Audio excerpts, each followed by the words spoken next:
Hello and what's going on? I'm Meat Flute and today I'm going to be telling you my top 13 Dark and Darker tips to get better at the game and just to improve your own skills. Now, first off, we're going to be going over the environmental aspects and how to actually improve on knowing the map and actually coordinating around and where to go in certain rooms. Then I'm going to be talking about looting and general aspects of it and what you should and shouldn't be going for. Then the PvP aspect, where I'm going to tell you what is the best way to actually set up for PvP and go up against people, and what to do actually before you start a raid. So, without further ado, let's get into it. Depends on how you missed him. Nick's got him. Beautiful. So, to begin with, we're going to talk about how to use the environment and objects in the rooms of the dungeon to your advantage. Tip number 1 is ladders. In some rooms and in the library specifically, there are ladders that aren't there just for looks. You can actually climb these ladders and get into spaces that are normally unreachable and are a safe spot to hide and get the drop on unsuspecting players and mobs. Now, I haven't actually seen anybody using them while in raid, and I'm pretty sure not a lot of players even know they function as ladders, but for a ranger or a wizard, they're definitely a must-know. Tip number 2 is boss cheesing. Bosses can be difficult if you're trying to take them on their level, but find any high ground and they'll just sit there and hyperfixate on the thought of you jumping down. This is a huge advantage while you're PvPing in a boss room, or if you're just trying to cheese a wraith for free loot. Just take note, it only works with enemies that are stuck to the floor, so flying ones will still be able to hit you. Last for environments, and tip number 3 is door windows. Doors by themselves are a great counter against players that are rushing you, but not only do they stop your invader, they can also be utilized to land some hits while blocking the outside forces. This tip is particularly for the ranger. If you hear somebody fiddling with a door, you can more than likely see their head through the window and land an easy shot. Hitting them will do one of two things. Either they get scared and run away, or now they're a lot lower of an HP, making the fight dramatically easier, considering that one headshot is about 25 HP or more, depending on what bow you have and depending on what skills you have. Why are my fucking rings always flawed? Why do I never get amazing? Great quality. Good job. Attaboy. Pat on the back. It's always just like, here, have a fucking dookie fake ring. Here, have a dookie fake diamond. On to the next category, looting. Now, looting is important, but in my personal opinion, don't revolve your gameplay around it. You can find all the loot to your heart's content off players you kill towards the end of the actual raid itself. So for tip number 4, don't go for small chests. Most of the loot that spawns in small chests are white or, in rare occasions, blue quality, and to be honest, it's not worth the time it takes to loot. Plus, there's probably a good chance you're going to end up opening a mimic. And not only does that eat up more time in raid, now you're more likely to get caught with your pants down trying to deal with it. So, the only chest you should probably be going for is large, or I believe they're called lion chests. Most of them take lockpicks, so you should probably come prepared with a lockpick or two. Oh, fuck me. He's coming up. He's massive. He's big. Tip number 5. Loot as you go. If you're going into a raid to make money, you're more than likely going to find more valuable stuff on the floor and the walls. There's loads of urns and shelves scattered around the map, and even then, I would say urns aren't the best to go for, just because they only really carry one item per urn, and they make a lot of noise, which will get people attracted to where you are. So I would say keep focused on the walls and the actual floor of the dungeon. You'll make way more grabbing jewels and trinkets and selling them to the collector than any other item you might find lying in the dungeon, given you're not using the flea market. But remember, it's a looter game. You're only going to make gold if you make it out, so keep that in mind. Tip number 6 is boss drops. If you're going into a raid with lower starting gear, it's probably best to go for a boss and hope for a blue or purple drop. And with the boss cheesing technique I showed, it should be pretty easy to take one down. Bosses like wraiths drop some of the best gear you can find in the first dungeon, and once you know what their spawn room looks like on the minimap, it should be pretty easy to just walk right up and cheese them. Now the next category is PvP, and PvP is a key part of Dark and Darker, and it can make and break your overall experience and enjoyment while playing. So it's crucial you understand some of the key aspects of it. And even if you're not amazing at PvP itself, there's some great ways you can compensate by knowing more than whoever you're up against while working towards getting better at PvP. He's so quick. Holy. Holy. Fuck magic missile. Tip number 7.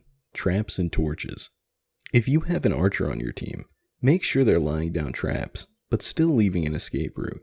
You can lay a trap about 2 to 3 steps in front of a door and turn off all wall torches nearby, leaving an almost invisible trap that only your team knows about and cutting off both attacks from the front and back. Also, you can turn off wall torches if there's some enemy far away taking pop shots at you, leaving them completely blind. Tip number 8. Know who you're up against.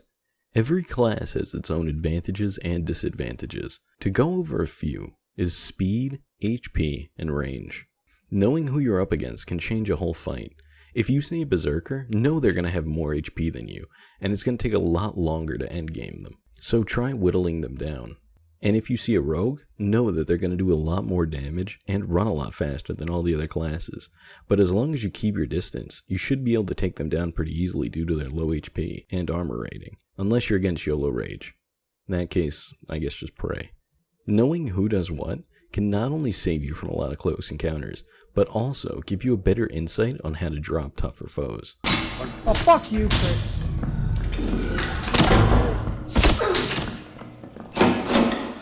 I'm dead, Nick. There's last no one. Tip number 9 is press X. When you find yourself losing a battle, know running away can give you enough time to reposition and grant a second chance at taking down whatever group would have definitely won. If you know you're not going to win, press X and holster your weapon and give yourself a little bit of a speed boost to run away. Your team might get pissed off at you, but, as the saying goes, war doesn't determine who's right, only who's left.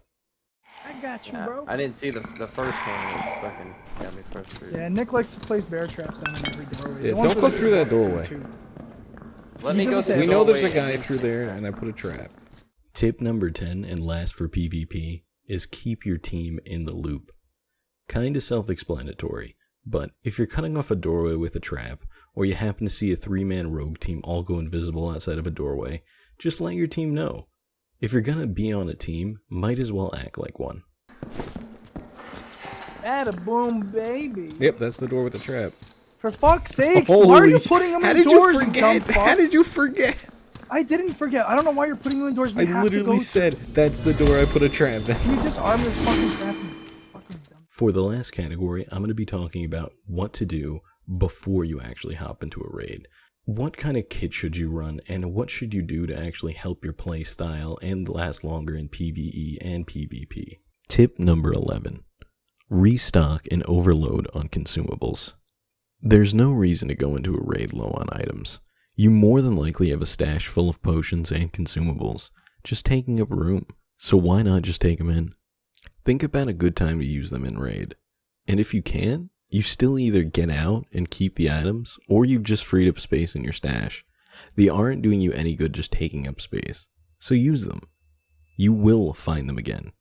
It's best to restock on consumables and even overstock on them. Because think about it, you can make 100 gold per raid if you're looting efficiently. So why not spend 20 or 40 gold just to make sure you're stocked up for the next raid? I mean, you do want to survive, right? Tip number 12. Bring meds and lockpicks. Once again, you more than likely have these lying in your stash, and they're not getting any other use than taking up space. So just take them in. With meds, you can pop an HP potion and use bandages to maximize your HP gains after and during a fight. And being able to heal fast can drastically improve your odds of winning that fight. Lockpicks, on the other hand, can score you some pretty early and easy loot, so there's no reason to leave them just lying in your stash. Just use them. And last is tip number 13, and I would say the most important, is bring a decent weapon. Weapons are the most vital thing you can bring into raid. It's the difference between doing 16 damage and 50 plus. Think about it. As a ranger, 2 headshots with a starting bow might do half of someone's HP. Now use a single blue longbow alongside with skills and buffs, and now they're dead in 2 headshots. Not to mention that the harder floors will be close to impossible with basic gear. Any advantage you can give yourself will mean that much more of an upper hand, and you should abuse that. After all, if you're going into a raid looking for a fair fight, you'll lose almost every time. He's fist fighting me. That's it. You need help? I'll kill him. I killed him with my fists. Hey guys, I wanted to take a quick second to thank you all. As you can tell by my YouTube analytics, I have 102.3% of you subscribed, and it's incredible to be at this milestone, and I wanted to thank you all. I guess just have a good rest of your day, and I appreciate you. Alright, good night. Bye-bye.